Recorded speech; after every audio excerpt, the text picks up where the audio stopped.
Selamat datang kembali di mata kuliah atau materi IT for HRM atau IT for MSDM atau Manajemen Sumber Daya Manusia.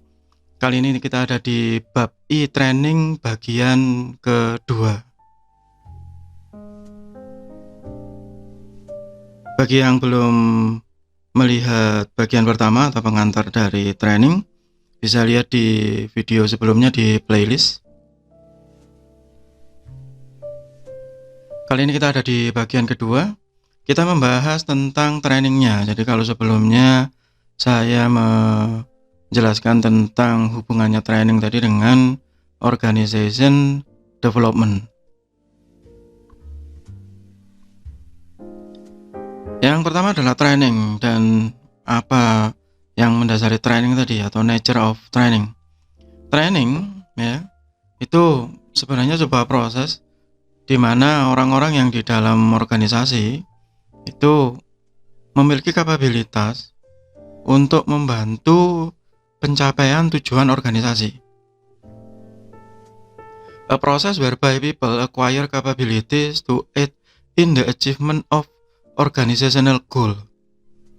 Ya, konon di US berdasarkan salah satu penelitian, pihak perusahaan itu bisa mengeluarkan sampai 60 miliar dolar untuk training setiap tahunnya. Ya, tapi itu di beberapa perusahaan besar ya yang disurvei. Ini berarti bahwa training itu penting untuk kelangsungan hidup perusahaan dan pencapaian tujuan perusahaan. Ruang lingkup dari training atau konteks dari training seperti yang sudah saya singgung di bagian pertama, bahwa training yang benar itu harus membuat organisasi atau perusahaan tadi lebih memiliki level kompetitif yang tinggi. Training make organization more competitive dan juga mampu mempertahankan karyawan atau pegawai yang dianggap sangat bernilai, bermanfaat, memiliki kemampuan dan loyal. Help retain valuable employee.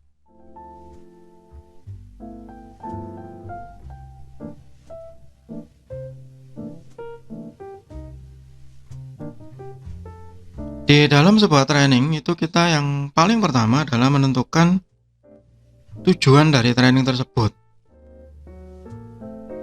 Untuk menentukan tujuan dari training, yang pertama adalah menganalisis gap atau gap analysis.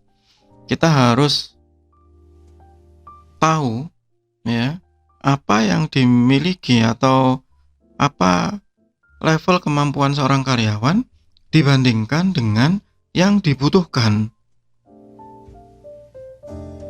Saya ambil contoh di saya ya, di bidang saya IT misalnya. Seorang network engineer atau seorang sysadmin atau apapun istilahnya di organisasi tersebut ya. Seorang server admin, orang yang mengadministrasi server atau karyawannya tadi ya. Karyawannya tadi itu sudah ada di tempat tersebut selama 5 tahun. Ya, dia menguasai misalnya Windows Server 2008 begitu. Kemudian seakan-akan di-upgrade ya. Si sysadmin tadi terdiam. Wah, ini Windows Server ya tetap ya, iya. Tapi ini naik versi gitu. Naik versi misalnya Windows Server 2018. Wah, jauh sekali ya upgrade sistem operasinya. Iya, karena cabang semakin banyak, customer semakin banyak, karyawan semakin banyak.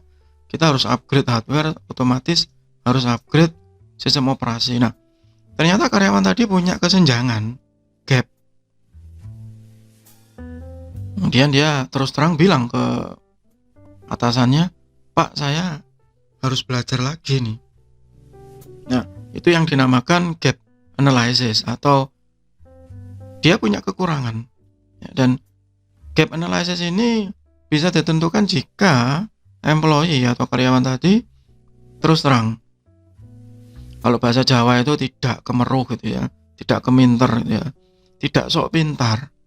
Kalau memang kurang ya bilang bahwa memang butuh waktu untuk mempelajari hal tersebut sehingga nanti gap analysisnya bisa didapat.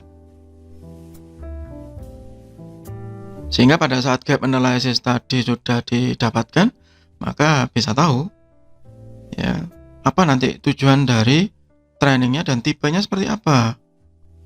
Apakah tipenya knowledge, cognitive information, atau tipenya skill, jadi langsung praktek, atau hanya sekedar attitude. Create interest and awareness of the training important. Jadi hanya perilaku aja di organisasi atau di perusahaan ya, biasanya training motivasi begitu ya, kemudian outbound ya, itu rata-rata tujuannya adalah attitude. Jadi kalau secara teoritis gap analysis bisa kita gambar seperti grafik ini, ada expected curve dan ada actual curve. Jadi kita mengisi yang di tengah itu loh. Jadi misalnya actual curve tadi saya contohkan, si admin server ini dia menguasai Windows 2002, kemudian di-upgrade ke Windows 2018 misalnya. Ya maka ada gap di situ. Pada saat terjadi gap tadi, dicari apa yang menjadi perbedaan utama dari kedua versi tadi. Sehingga bisa ditentukan training yang tepat untuk admin server tadi. Tidak kemudian dia mengikuti training pengenalan terhadap Windows Server. Nah itu salah, karena dia sudah punya itu, dia sudah ada di garis hitam itu atau di kurva hitam itu, dia sudah mengenal dengan baik. Gapnya adalah perbedaan, yang dulu seperti apa, yang sekarang seperti apa. Nah itu.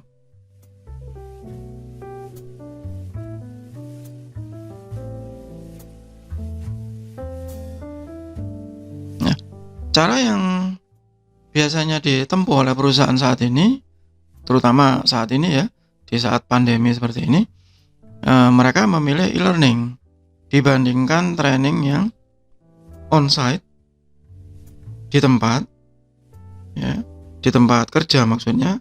Jadi trainernya yang didatangkan atau off-site atau yang di luar. Biasanya kendalanya training secara offline atau bukan e-learning, ya, perusahaan merasa saya kehilangan karyawan ini dalam waktu tertentu loh ya, begitu, sehingga akhirnya mereka lebih memutuskan e-learning. Ya ini ya perkembangan umum ya dari e-learning, mulai dari tahun 2002 belajar mulai komputer offline ya. Ingat e-learning itu tidak hanya online ya, tapi juga bisa offline. Kemudian ada m-learning zaman-zaman ya dahulu kala PDA. Sampai akhirnya keluar smartphone, dan sekarang yang trending adalah ubiquitous learning atau U-learning, atau ada yang mengistilahkan MOOC.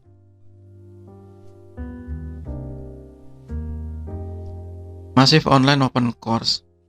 Jadi ya seperti yang saya lakukan sekarang ini, saya membuat video yang sebenarnya tujuannya untuk rekan-rekan mahasiswa di kampus saya, tapi karena saya taruh di tempat publik, maka bisa diakses oleh orang umum, begitu.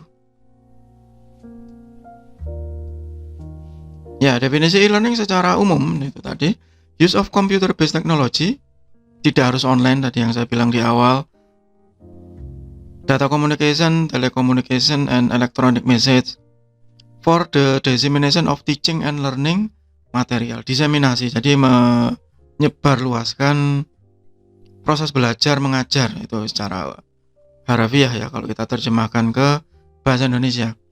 And diffusion of information in electronic form. Jadi electronic form ini tidak ada batasan sebenarnya. Mau nanti e-learningnya berbasis SMS, berbasis WA, berbasis Telegram, ya, atau dengan video, atau dengan podcast, apa saja, itu semua adalah e-learning. Sedangkan di sumber daya manusia, maka kita harus menganut prinsip adult learning atau dewasa, untuk orang dewasa. Perbedaan yang utama dari adult learning adalah self-directed. Ya, jadi seharusnya orang dewasa itu mampu tahu ya, apa yang dipelajari, tidak dipaksa, karena dia tahu, must know why they learn. Saya belajar ini tujuannya untuk apa. Berbeda dengan anak kecil, ya, jadi kalau adult learning ini istilahnya andragogi. Kalau untuk anak kecil sampai remaja itu pedagogi biasanya begitu, ya. Perbedaan yang paling utama kalau menurut saya adalah karena tahu apa tujuan akhirnya. Berbeda pada saat kita sekolah begitu ya, SD, SMP, SMA, kita seringkali tidak tahu kenapa kita belajar ini. Kenapa kita harus belajar matematika, soal cerita, menghitung kelereng. Emang nanti saya kalau kerja menghitung kelereng. Nah, apa efeknya? Efeknya malas, karena tidak tahu tujuannya. Berbeda dengan orang dewasa. Kalau orang dewasa kita tahu, seperti tadi misalnya, admin server, dia disuruh ikut training Windows Server 2018. Dia tahu tujuannya, bahwa saya belajar ini supaya saya bisa mengaplikasikan ke kantor. Apa yang dibutuhkan kantor saya? Oh, yang dibutuhkan untuk mengupgrade itu yang pertama. Sehingga dia langsung mencari bab tentang upgrade. Saya tidak menginstal dari awal, saya melakukan upgrade. Apa nanti efeknya kalau saya upgrade? Apakah ada yang hilang? Ada yang disesuaikan? Ada yang diadaptasi? Apa yang harus di backup? Nah, misalnya begitu. Sehingga dia self-directed. Dan dia tahu apa masalahnya yang akan dia hadapi. Problem solving approach. Ya, itu pengantar dari training dan e-learning atau training secara elektronik. Kita akan lanjutkan lagi nanti di bagian ketiga tentang apa yang dilakukan pada saat e-learning tadi selesai dijalankan.